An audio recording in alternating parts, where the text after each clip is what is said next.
Hello and welcome to news 18 India. मैं हूं आपके साथ पंकज भार्गव। समझ गए आप? कूल, काम, एकदम हैंडसम राजीव मिश्रा हमारे साथ है। बात किसकी करेंगे आज हम? बात करेंगे गौतम गंभीर की। हम नहीं कर रहे, कोई कर रहा है। वो कोई कौन है? वो है पूर्व क्रिकेटर हैं। अभी हाल फिलहाल में वो पश्चिम बंगाल में खेल राज्य मंत्री हैं। मनोज तिवारी उनका नाम है। ये दूसरे वाले मनोज तिवारी। उन्होंने तो ये कह दिया, इतना बड़ा बयान दे दिया कि वर्ल्ड कप हारे तो गौतम गंभीर बर्खास्त होंगे। ये छोटा बयान नहीं है, बहुत बड़ा बयान है। और अकेले T20 जिताने से काम नहीं बनता है, यानी एक नहीं दो बातें कह दी हैं राजीव जी। देखिए, और ये काफ़ी हद तक ठीक भी है कि आपके सफलता का पैमाना क्या है।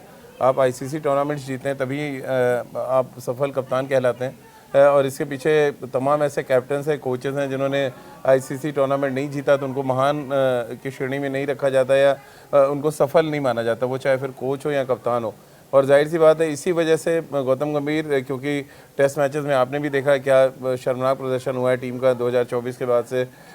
ODI क्रिकेट में 100 मतलब औसत प्रदर्शन है। और T20 एक ऐसा फॉर्मेट है जहां पर हम एकदम ज़बरदस्त क्रिकेट खेल रहे हैं। और इस ज़बरदस्त क्रिकेट खेलने के बाद अगर आप वर्ल्ड कप नहीं जीतते हैं तो फिर जाहिर सी बात है कि फिर बलि तो चढ़ेगी किसी न किसी की। नहीं, पर जो हम अक्सर रोज बात करते हैं राजीव कि आजकल बयान जो है वो सोशल मीडिया इतना स्ट्रांग है, सोशल मीडिया के जरिए कोई भी बयान देता है। लेकिन क्या कहीं कुछ सेंस कर रहे हैं? क्योंकि अब भाई राज्य मंत्री हैं, स्पोर्ट्स मिनिस्टर हैं, पश्चिम बंगाल में क्रिकेट खेल चुके हैं। क्या कोई इंटरनल सोर्सेज हैं? इतना बड़ा बयान देना, यानी ये सिर्फ कहने के लिए कह दिया या इसके कुछ मायने हैं? ये सीरियस बहुत बात मैं आपसे जानना चाह रहा हूँ। मायने तो है, क्योंकि देखिए सुबुगाहट तो चल ही रही है। आपको याद होगा जब टेस्ट सीरीज खत्म हुई, जब हम हारे दक्षिण अफ्रीका से, और ODI सीरीज के बीचों बीच एक रिव्यू मीटिंग हुई थी BCCI सेक्रेटरी और कोच और जो आपके कैप्टन उनके साथ में। और तब इस बात के संकेत तो मिलना शुरू हो गए थे कि पर कतरे जाएंगे हमारे हेड कोच के। हालांकि अब दिक्कत क्या है पंकज भाई, हमने ODI सीरीज हम हारे न्यूजीलैंड से, फिर T20 में लगातार 3 मैच जीत गए, तो हम सारी जो पिछली असफलताएं उनको हम भूल गए। बट एक्चुअली आप किसी को गेज कैसे करेंगे? आप एक परिवार के अगर मुखिया हैं और आपके 3 बच्चे हैं तो आप तो चाहेंगे ना तीनों सेटल हो जाएं, तब फिर आप सक्सेसफुल। और सबसे बड़ा बच्चा तो टेस्ट मैच है। और सक्सेसफुल गार्जियन आप तभी कहलाएंगे जब सब आपके तीनों बच्चे सेटल हो जाएं।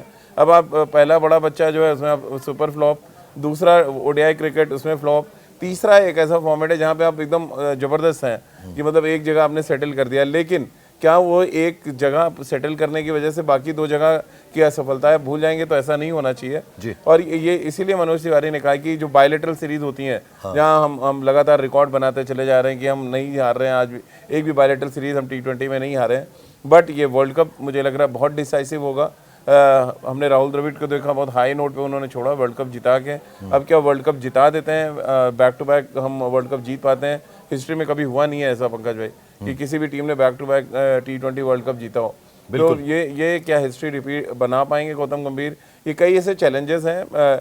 अभी तो देखिए बैटिंग चल रही है तो सब कुछ बल्ले बल्ले चल रहा है। बॉलिंग में थोड़ा सा वीकनेस ज़रूर नज़र आई अभी, लेकिन हाँ जब वर्ल्ड कप स्टार्ट होगा तब रियल पिक्चर पता चलेगी कि हमें किस तरह ऐसे हम भविष्य देख पाए अपने हेड कोच का। बिल्कुल। और खिलाड़ियों पर हम लगातार बोल रहे थे कि गौतम गंभीर को हर फॉर्मेट में शुभमन गिल कप्तान चाहिए थे, लेकिन उनका प्रदर्शन खराब हुआ, बाहर का रास्ता दिखाना पड़ा उनको, भले ही वो बाकी चीज़ों में अच्छा कर रहे हों। अब सवाल यहाँ ये पैदा होता है कि क्या रिस्पॉन्सिबिलिटी केवल T20 की है, बाकी टेस्ट मैच और 50-50 की नहीं? भाई आप कोच हैं, जैसा आपने बड़ी अच्छा एग्जाम्पल दिया कि एक माँ के 3 बच्चे हैं, तीनों से इक्वल प्यार होना चाहिए। वो दिखता नहीं है। और क्या खिलाड़ियों पर भी एप्लीकेबल होना चाहिए? क्योंकि हमने देखा है कि वो जो T20 वाला फॉर्मेट है IPL के होने की वजह से, उसमें खिलाड़ी ज़्यादा से ज़्यादा खेलना चाहते हैं, वो उनके इंटरेस्ट में मेन आकर्षण रहता है, क्योंकि it has lots of money. IPL की अगर हम बात करें, बाकी जो फॉर्मेट्स है उसमें कॉन्सेंट्रेशन थोड़ी कम है। तो ये रिस्पॉन्सिबिलिटी गौतम गंभीर तो है ही है ना? है ही है। और देखिए, क्योंकि आप IPL की सक्सेस की वजह से आप इंडियन टीम के कोच बने। ऐसा नहीं कोई आपको डोमेस्टिक क्रिकेट में किसी स्टेट टीम के साथ आप कोच थे, उससे पहले आप MP थे, और MP के बाद आपने IPL की जो फ्रेंचाइज है उनके साथ आपने कोचिंग करी, जिसमें से आपने कोलकाता को जिताया। लखनऊ का प्रदर्शन ठीक ठाक था, लेकिन वो एक ऑरा बना दिया गया कि गौतम गंभीर ने शानदार तरीके से टीम को हैंडल किया है, तो उनको हेड कोच आपने बना दिया। अब हेड कोच बनने के बाद किसी को पता नहीं था कि भारतीय क्रिकेट में ऐसा भूचाल आएगा, क्योंकि पिछले 2 सालों में अगर आप देखें, कोई सबसे ज़्यादा चर्चा में है तो हमारे हेड कोच हैं, क्योंकि इस तरह के फैसले उन्होंने लिए हैं। अलग अलग फॉर्मेट में अगर आप देखें तो हर कोई परेशानी था। एक T20 ऐसा फॉर्मेट है जहाँ पे आपकी एक सेटल टीम है, उसको भी डिस्टर्ब किया बीच में उन्होंने शुभमन गिल को लाके। लेकिन अब दोबारा से एक सेटल टीम नजर आ रही है। अब इस सेटल टीम के साथ भी अगर आप नहीं जीते, अब आप अभिषेक शर्मा, ईशान किशन और सूर्य कुमार यादव, हार्दिक पांड्या के साथ भी नहीं जीते, तो फिर वो ख्वाब ही रह जाएगा। तो बहुत ज़रूरी है कि आप वर्ल्ड कप जीतें। वर्ल्ड कप जीतने से आप अपना फ्यूचर सेव करेंगे और भारतीय टीम के लिए तो अच्छा होएगा ही होगा। जब आपने ये स्टोरी आज राजीव मिश्रा ने ही लिखी है न्यूज़ 18 इंडिया की वेबसाइट पर, मैं आपसे पूछना चाहूँगा, मनोज तिवारी पे एक आखिरी सवाल है मेरा कि वो सीरियसली उन्होंने ये बात कही है, कहीं से सेंस किया उन्होंने, वरना आप ना स्टोरी ये लिखते और ना वो बयान जो उन्होंने दिया है उसको कितना हम उस दृष्टि से देखें कि हाँ उन्होंने बहुत सोच समझ कर ये बयान दिया। उन्होंने कहा बर्खास्त होंगे, उन्होंने कोई सवाल नहीं, उसमें क्वेश्चन मार्क नहीं लगाया। देखिए मनोज तिवारी ने बहुत डिसाइड तो बीसीसीआई करेगी ना, बहुत ब्लंट उन्होंने, उनको आप बहुत अच्छे से जानते भी हैं और बहुत स्ट्रेट अवे उन्होंने ये बात कही। हालांकि मैंने थोड़ा सा बचा के बात लिखी है, बट उन्होंने स्ट्रेट अवे कह दिया। तो देखिए उसके पीछे उनका जो लॉजिक है, जिस तरह के उन्होंने आंकड़े रखे हैं सबके सामने, अगर वो आंकड़े आप पढ़ें तो वाकई लगेगा कि यार हम T20 के सक्सेस में तो बात करते हैं, बट हम टेस्ट मैचेस में हम न्यूजीलैंड से हार गए, हम साउथ अफ्रीका से हार गए, हम ऑस्ट्रेलिया से हार गए, तो हम हार ही रहे हैं कि इंग्लैंड अगर आप छोड़ दें 2-2 से जो बराबर हुआ है, नहीं हम सारी सीरीज हार गए हैं एक्चुअली। ओडीआई क्रिकेट में भी यही हाल है, हम 2 सीरीज जीते हैं, बाकी सीरीज हम हारे हैं ओडीआई क्रिकेट में। तो अगर आपको सिर्फ एक फॉर्मेट का कोच बनाना है देन इट्स फाइन, लेकिन अगर आपको हेड कोच बने रहना है तो फिर आपको T20 वर्ल्ड कप को अपना कहते हैं ना स्टार्टिंग पॉइंट मानना चाहिए। कि अगर आप यहाँ अच्छा करेंगे, वर्ल्ड कप आप जिता के ले आते हैं टीम को, तो बढ़िया है और आप बने रहेंगे। अदरवाइज वो जो तमाम खामियां हैं वो फिर एक बार पनप के आ जाएंगी सामने, और फिर वो बीसीसीआई के पास एकमात्र चारा रहेगा कि वो एक्शन ले। तो चलिए मनोज तिवारी की हमने बात कर ली। एक और बहुत इंटरेस्टिंग फैक्ट इन्होंने इस पे लिखा है, बहुत इंटरेस्टिंग आंकड़े ये जुटा के लाते हैं, नंबर्स की बात करें उसके अलावा बहुत रोचक किस्से भी लेकर आते हैं, फैक्ट्स भी लेकर आते हैं। एक फैक्ट इन्होंने बहुत ही इंटरेस्टिंग लिखा, मुझे बहुत इंटरेस्टिंग लगा है। यहाँ राजीव मिश्रा ने ये लिखा है, न्यूज़ 18 की वेबसाइट पे आप ज़रूर देखिएगा, पढ़िएगा। इन्होंने लिखा कि, और हमारे प्रोग्राम में तो आप देख ही रहे हैं कि जितने भी हेड कोच हुए हैं वो हमेशा आलोचनाओं का शिकार रहे हैं अगर टीम खराब प्रदर्शन करती है, और उनको बहुत अच्छा सपोर्ट फैंस का मिलता है, बहुत प्रशंसा मिलती है अगर उनके नेतृत्व में टीम अच्छा प्रदर्शन करती है। गैरी कर्स्टन का एग्जाम्पल दिया, रवि शास्त्री का इन्होंने एग्जाम्पल दिया, राहुल द्रविड़ का एग्जाम्पल दिया, लेकिन अकेले गौतम गंभीर ऐसे हेड कोच बने हैं कि जब से हेड कोच बने हैं ना तो फैंस का दिल जीत पाए, और ना ही जो क्रिकेट एक्सपर्ट हैं, जैसे कि अब क्रिकेट एक्सपर्ट में मनोज तिवारी को भी कहूंगा, ना सिर्फ वो बल्कि तमाम, अश्विन की बात करें, हम इरफान पठान की बात करें, सब अपने अपने तरीके से रिएक्ट करते हैं। बिल्कुल, देखिए वही है ना कि हम तीनों फॉर्मेट को लेके जज कर रहे हैं पंकज भाई। हाँ। मनोज तिवारी ने भी जो लिखा है वो तीनों फॉर्मेट को लेके लिखा है। ऐसा नहीं कि गौतम गंभीर से कोई जाति किसी की दुश्मनी है या गौतम गंभीर से कोई एजेंडा लेके हम लोग बैठे हुए हैं। जो हमने तीनों फॉर्मेट में देखा है, जो ऑब्जर्व किया, उसी के हिसाब से हम सब लिखते हैं या हम सब अपनी बात कहते हैं। अब वो बात किस तरह से टीम मैनेजमेंट लेती है वो अपने ऊपर है, लेकिन जहाँ तक बात गौतम गंभीर का T20 फॉर्मेट में भी अगर आप देख लें, हमने 3 मैच वन साइडेड जीते हैं न्यूजीलैंड से, लेकिन उनमें अभिषेक की चर्चा हो रही है, उसमें सूर्य कुमार यादव के कमबैक की चर्चा हुई है, लेकिन गौतम गंभीर की कोई चर्चा नहीं है कि उन्होंने बहुत अच्छी स्ट्रैटेजी बना दी या बहुत अच्छी प्लेइंग 11 बनाई। और उसके पीछे रीज़न ये है कि जो कहते हैं ना दिल भरा हुआ है लोगों का, यार इतना बुरी तरह हार के आए, अभी 3 मैच जीत के हम क्या ही करेंगे, हमें तो वर्ल्ड कप अब चाहिए। जब वर्ल्ड कप जीतेंगे तभी शायद उन तमाम जो घाव मिले हैं भारतीय फैंस को उस पर मरहम लगेगा। अदरवाइज एक मनोज तिवारी ने जो कहा एकदम तलवार तो लटकी है गौतम गंभीर पे, ये बहुत पहले सिग्नल मिलना शुरू हो गया था। आपको भी याद होगा पर कतरा कैसे गया जब डिमांड्स करी, गौतम गंभीर की कई जो डिमांड्स थी उसको खारिज कर दिया गया। तो ओवरऑल एक कहते हैं ना माहौल से तो बना ही हुआ है, तो मानना ही पड़ेगा कि Gautam as a head coach बहुत ज़्यादा सक्सेसफुल नहीं हुए हैं तीनों फॉर्मेट में। मैं एक फॉर्मेट की फिर नहीं बात कर रहा हूँ, यहाँ बात तीनों फॉर्मेट की हो रही है, क्योंकि तो एक सवाल उठाया आपने इसमें, आपने ये सवाल ये उठाया कि क्या अलग अलग जो फॉर्मेट्स हैं उसमें अलग अलग हेड कोच होने चाहिए, आपको लगता है? वो देखिए अलग अलग कंट्रीज करती हैं ये, तो उसमें कोई बुराई नहीं है। अगर आप एग्जांपल दीजिए ऐसा। इंग्लैंड में देखिए, आप इंग्लैंड में टेस्ट के कोच अलग हैं और ओडीआई के कोच अलग हैं, तो अलग अलग तमाम ऐसे देश हैं पंकज भाई जहाँ पे अलग अलग हेड कोचेज हैं।